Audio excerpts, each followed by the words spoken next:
Hoy vamos a comenzar a hablar del analista siempre entre la abstinencia y el acto analítico, ¿no? Eh, en la línea de trabajar el acto analítico, ¿no? Como una de las intervenciones importantes de un analista, hoy vamos a precisar bien de qué se trata y lo vamos a puntuar en relación a esto que se dice, ¿no? De que el analista quedaría a la espera de las asociaciones, ¿no? Que no es que no sea cierto, pero en el punto de la abstinencia, ¿no? A veces se confunde la idea de abstinencia en psicoanálisis con la idea de quedarse callado. Y esa es una confusión que mucho tiene que ver con este aplastamiento a veces que hay de los conceptos, ¿sí? Por ejemplo, cuando Freud da la metáfora, dice la metáfora del juego del bridge, ¿no? Que el analista estaría en el lugar del muerto, mucha gente tradujo eso a quedar en el lugar del muerto como aquel que no habla.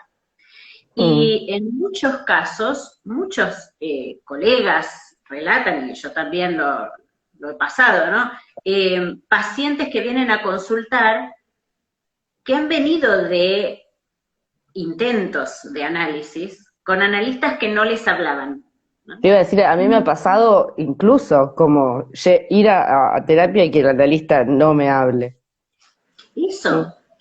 Y uno dice, eso es una confusión, es una imaginarización, ¿sí? Es un Ujú. rebajamiento a una forma casi, como diríamos, literalizada de comprender la muerte, ¿sí? Como aquello que en el electroencefalograma diría, bueno, lo plano, ¿no? Ujú. La idea del muerto en el bridge es muy distinta porque es aquel que está un poquito por fuera del juego. Es el que ha quedado por fuera, es decir, hay una antesala que ha sido activo, un jugador activo, es decir, que el analista ha pasado por su propio análisis, condición para devenir analista, y allí figura como muerto, funciona como muerto, como aquel que sabe las jugadas.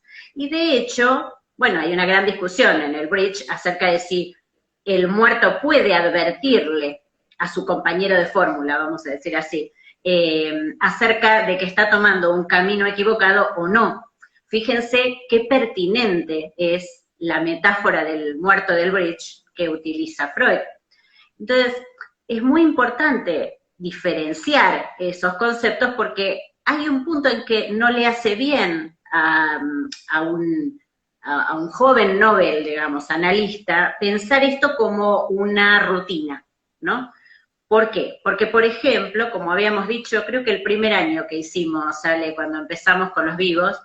que no me acuerdo si fue un ejemplo que dimos o en algún momento lo comentamos, eh, estos pacientes que, por ejemplo, tienen un gran otro, ¿sí? Una madre, un padre, bueno, a ver, esa figura de referencia, mudos, ¿sí? Personas, por ejemplo, que no imparten palabra y que producen, por su punto enigmático, una angustia en el hijo de unas características pavorosas. ¿Qué hace ese analista si sin darse cuenta, ¿no? Repite la figura de ese otro primordial. Conduce directo a ese paciente a la angustia, ¿sí? Claro. Es decir, vuelve, replica, vamos a decir así, la figura primordial causante del estrago. Ujú. Entonces, en ese punto es muy importante que en cada cura el lugar que el analista ocupa está dictado por aquello que el paciente relata como de lo que padece. Es muy importante la figura, digamos, transferencial, porque si no, no habría manejo de la transferencia. Todo sería rutinario, ¿sí? Ujú. Entonces, eso, digamos, ubicando esto, la primera pregunta que nos hacemos es, entonces, ¿abstinencia de qué es? ¿no? ¿De qué se trata esa abstinencia de la que tanto se habla en el análisis? Y la abstinencia es de los propios fantasmas, ¿sí? Del analista. El analista, uno diría como persona, ¿sí? El analista que, bueno, como sujeto ha, bueno, padecido, transcurrido su propio análisis, ¿no? Entonces, supongamos, no sé, un analista con una historia determinada recibe a un paciente con una historia parecida y no por eso piensa, ¿no? A esto voy, que el paciente siente lo mismo que él. Es decir, en ese lugar el analista allí confundiría y quedaría en identificación con el paciente. El análisis del analista es esencial para que pueda ubicarse en un lugar diferente, ¿sí? En sostener el lugar del analista. Vayan a terapia. Vayan a terapia, ¿sí? Tal cual. El análisis permite descompletar el otro materno y quedar por fuera, y esto, digamos, en eso somos académicamente cuidadosos, ¿no? Descompletar el discurso materno implica la posibilidad para un sujeto de tener, ¿cómo diría?, como mayor apertura, mayores posibilidades de intervención como analista, ¿sí? Si no, quedamos prisioneros de o no repetir determinada cosa, o hacer como nos dice el libro, ¿no? Bueno, en este punto hablamos de la abstinencia. Es, casi les podría también decir, ¿se acuerdan cuando en el seminario 8 Lacan trabaja el concepto de Versagung, donde lo que él dice en algún punto es que el sujeto se abstiene de sí, ¿sí? Entonces, en ese punto, confundido muchas veces con un punto donde el analista está en el lugar del muerto, ¿cómo entender que, por ejemplo, Lacan le dé tanta categoría a, digamos, dictar un año de seminario acerca del acto analítico? ¿Sí? Porque si no, es como que se sostienen todas cosas en paralelo, ¿no? Muchas veces uno, bueno, escucha, ¿no? Jóvenes noveles que está buenísimo que se pregunten, ¿no? Pero ¿cómo puede ser esto y esto? Y parece como si todo fuera lo mismo, ¿sí? Entonces, ahí digo, ok, vamos al acto del analista. El acto del analista, el acto analítico, que es el título del seminario 15 de Lacan, también tiene alguna dificultad para aquellos que lo leen. ¿Por qué? Porque allí Lacan se preocupa mucho de diferenciar, ¿sí? Por ejemplo, no es del orden del movimiento, dice, también relata en un momento, bueno, es lo que convierte a ese analizante, ¿no? Como está el analista en su calidad, digamos, de paciente, es lo que convierte al analizante en analista. Entonces uno tiende a pensar que el acto analítico sería algo que se llevaría a cabo al final, ¿no? Y uno dice, pero ¿cómo? Y entonces, claro, y este punto es muy importante porque nos permite ganar para la vida cotidiana del psicoanalista el concepto de acto. Al respecto me parece que está muy interesante una lectura hay unas conferencias de Jacques Salaire Miller, donde se compendian muchos años de conferencias aquí en Argentina, que se llama, creo que Conferencias Porteñas, donde en algún momento él se dedica a hablar del acto analítico. Y ahí me parece que brinda cuestiones que son muy interesantes, porque él dice que el acto del analista lo que hace es producir la certeza en el paciente de su propio goce. Es sumamente clínica esa forma de pensarlo. Ahí estoy viendo que me puse. No importa cómo me vean mientras me escuchen, sigue todo. Sí, no sé por qué. Pero qué raro. Alejate y volvete a acercar a ver si te engancha. Ok, ahí. No, Ahí está. Sí, ahí. Bien. Bueno, entonces decíamos, Sí, estas conferencias porteñas, es un concepto muy clínico ese que brinda Jacques Alain Miller, ¿no? Porque habla de la certeza, habla del analista en función, ¿sí? Es decir, un punto realmente donde el analista funciona allí para producir esa certeza y dice, digamos, ya no es lo mismo después, ¿no? Después de haber pasado por ese punto donde el analista hizo un acto analítico. Entonces, me pareció interesante contarles un ejemplo, como vieron que siempre dale. hacemos, tratando Ujú. de bajar todos esos conceptos teóricos a algo muy clínico. Y es algo que me pasó hace un tiempo en una sesión con una paciente sumamente ordenada, casi diríamos con rasgos obsesivos, digamos, no quiero precisar demasiado porque quiero centrarme en la anécdota, eh, pero una persona que, bueno, empezamos a trabajar, estamos trabajando por teléfono al principio de la pandemia, y muy preocupada, ella me dice, ay, Violén, no te pagué. Ok, entonces yo le digo, bueno, ok, después me pagás.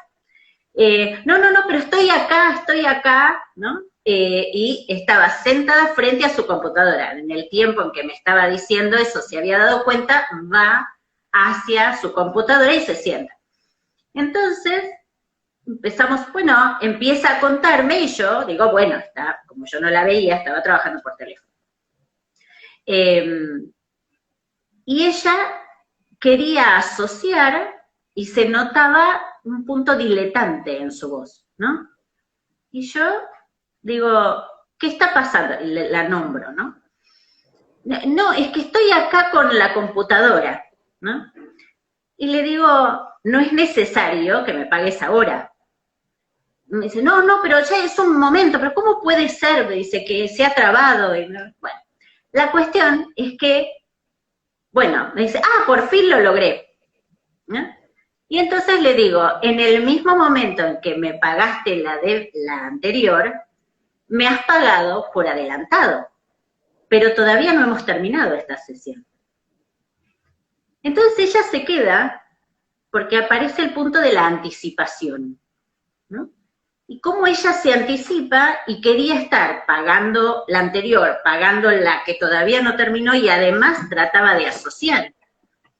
Entonces, claro, una cuestión que, a ver, es muy interesante. Me da mucha ternura la Da sí. ternura el esfuerzo enorme que ella está haciendo, digamos, que ella hace en su vida, porque, a ver, ¿qué posibilidades hay? A ver, si uno se engancha no en el lugar del analista, ¿no? Uno puede pensarlo en términos imaginarios, ¿sí? Y ahí el analista no está en su lugar, en su función. Uno lo puede pensar en términos imaginarios como diciendo, bueno, está haciendo otra cosa, no está ubicada aquí, digamos, no como si como si nos estuviera faltando, ¿sí? Fallando al analista, ¿sí? Y este es justamente el lugar donde el analista se perdería, ¿sí? Como diciendo, pero ¿cómo? Porque es el lugar de la moral, del deber ser, ¿sí? Y no es ese justamente el lugar. Entonces, yo ahí tomo esta cuestión, ahí de sorpresa, ¿sí? Porque nos sorprende a las dos la situación. Y entonces yo la pongo a hablar, digamos, ¿no? Le pido asociación respecto de esta cuestión donde ella no puede parar de trabajar, bueno, esto viene de larga data, bueno. Y allí ella empieza a decir, no, que ella siempre quiere hacer las cosas bien y que por la vía, bueno, del bien, todo lo que trabaje, todo lo que se adelanta y empieza las cuestiones de la anticipación. Cómo ella se anticipa a que no falte nada en ningún lado, ¿no? Esto de los ideales maternos, paternos, el ser una buena alumna, bueno, toda esa línea que ustedes pueden comprender, ¿no? Y que, a ver, está muy bien, es una línea simbólica. ¿Por qué simbólica? Porque tiene que ver con los ideales, con el complejo de Edipo, que está muy bien, es toda una línea para trabajar, que casi diríamos como que tiene que ver con las consistencias, y ahí ya estamos trabajando en términos de el nudo borromeo, las consistencias, ¿no?, que va tomando ella frente al otro, ¿no? Como la correcta, la impecable, ¿no? Con mucho esfuerzo, porque esto obviamente tiene mucho costo. De hecho, en ese momento ella incluso me dice que, bueno, a ver, con esto de hacer todo a la vez, ¿no? Ella me dice, bueno, yo anticipo, ¿sí? Y yo le digo que ahorra tiempo, ¿no? Y ahí ella empieza, también aparece otra línea muy interesante, la del ahorro, ¿no? Y la contracara de esa consistencia de perfección, y es no quedar en deuda. El no quedar en deuda como un modo de no quedar en manos del otro. Esto que podríamos decir es la sombra, ¿no?, que produce ese intento de perfección, ¿sí?, esa sombra, que es no quedar en manos del otro porque el otro podría portarse mal con ella, ¿sí?, podría reprocharle. Es muy interesante porque abre la vía más de su fantasma. Es decir, ya no en el área de lo simbólico, simbólico imaginario, su prestancia, su cuestión, digamos, más bella, ¿sí?, sino su contracara, que es más hacia lo real, ¿sí?, el punto de la angustia de quedar en manos del otro. Y allí es donde aparece el relato de un padre que en algún momento quebró, ¿no? Quebró financieramente, digo, quebró, perdió todo, pasan de tener un pasar, bueno, acomodado, medianamente acomodado, a realmente estar en una situación muy complicada en una edad muy temprana de ella. Me pareció un muy buen ejemplo para dar, porque es del orden de leer en el momento, de tomar, es un acto analítico tomar ese ejemplo, ¿sí? Cuando Jacques Allen Miller habla sobre esto en una de esas conferencias porteñas, en un momento nombra a un héroe y dice, no es que el analista sea un héroe, es que es los restos de un héroe, algo así.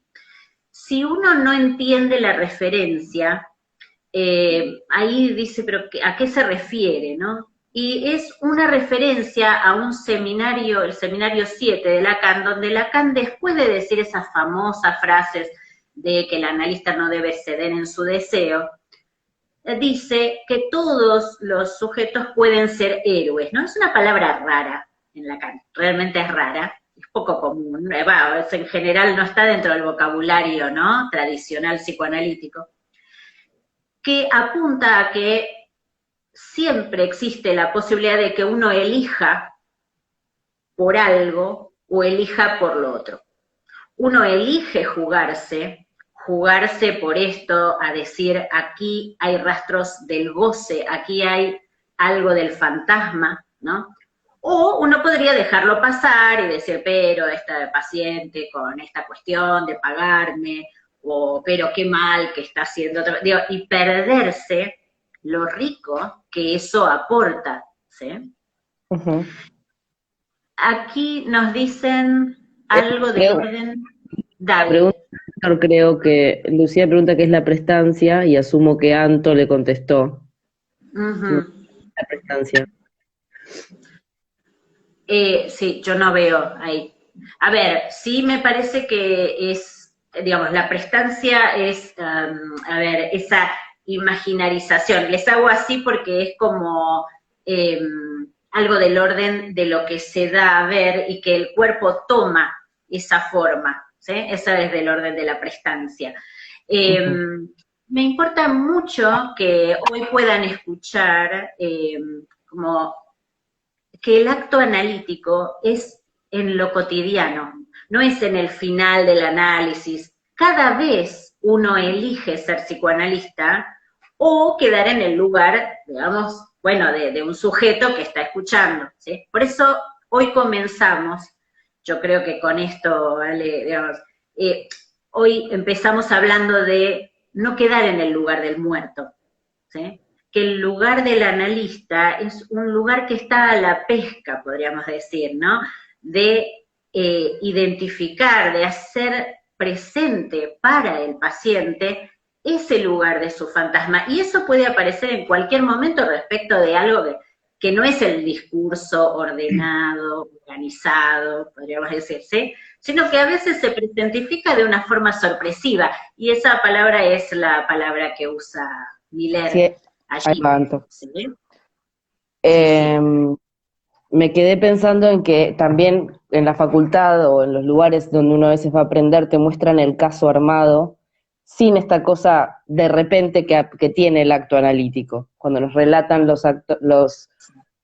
pacientes nunca tienen esta dimensión incluida. Tenemos una pregunta de Anto que nos quedan 2 minutos, que no quiero que nos la olvidemos.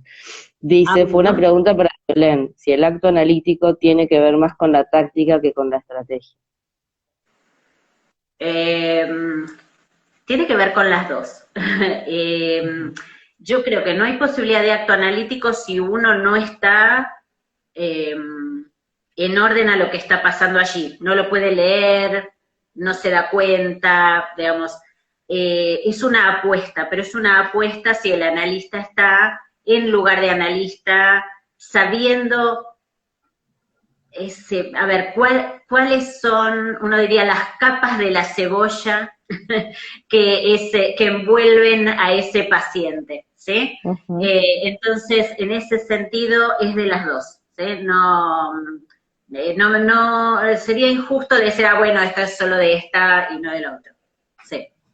Bien. Así que bueno, en principio espero que les sirva, que les dé vitalidad en su clínica, eso es lo importante, es lo único que importa, ¿sí?